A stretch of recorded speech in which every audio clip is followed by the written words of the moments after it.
The Battle of Las Salinas was a military conflict and decisive confrontation between the forces of Hernando and Gonzalo Pizarro against those of rival conquistador Diego de Almagro. On April 26, 1538, during the conquest of Peru, both camps claimed to represent the authority of the Spanish crown. Pizarro's forces controlled the province of Nueva Castilla, and those of Almagro, Nueva Toledo. After an hour of carnage, the battle yielded a victory for Pizarro's forces, with Almagro captured and his lieutenant, Rodrigo Orgons, killed on the field of battle. The Pizarros routed the enemy and took possession of Cuzco. Almagro was executed in July 1538. Background: the conflict between the Pizarro brothers and Almagro originated in a dispute over the possession of the city of Cuzco during the initial Spanish partition and administration of Peru.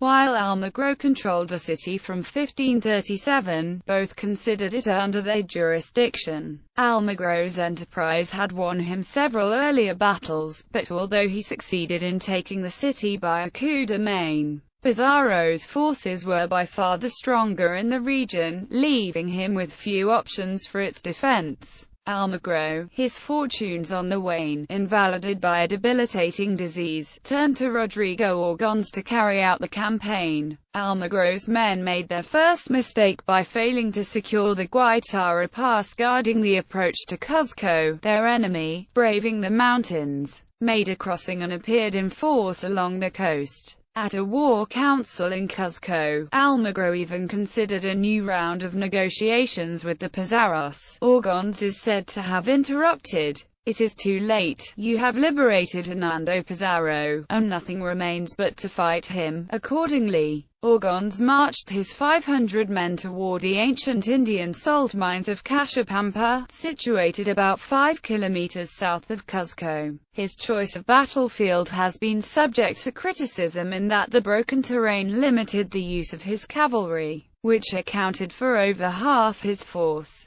The infantry, furthermore, was short on weapons and many armed themselves only with pikes. A battery of 6 falconet, on the other hand, gave him a marked advantage over his foes. Pizarro's army consisted largely of infantry and numbered about 700. His cavalry was outmatched by Almagro's strong force of seasoned cavaliers. But in addition to veteran conquistadors, he could rely on a contingent of imperial arquebusiers recently arrived from Santo Domingo. These redoubtable troops carried large-caliber firearms newly developed for the bloody fighting in Flanders. The battle. Orgons placed his infantry in the center and a division of cavalry on each wing. Pizarro's army mirrored this deployment, with Alonso de Alvarado commanding one corps of cavalry and Hernando Pizarro the other. Gonzalo Pizarro led the battalion of infantry which spearheaded the first attack across the small river separating the two armies. Fire from Orgons's guns bit into Gonzalo's column and threw it into disorder, but the swampy ground prevented Orgons's cavalry from exploiting this advantage. Meanwhile, Pizarro's imperial troops, gaining the other side, opened a murderous fire of double-headed shot on their enemies.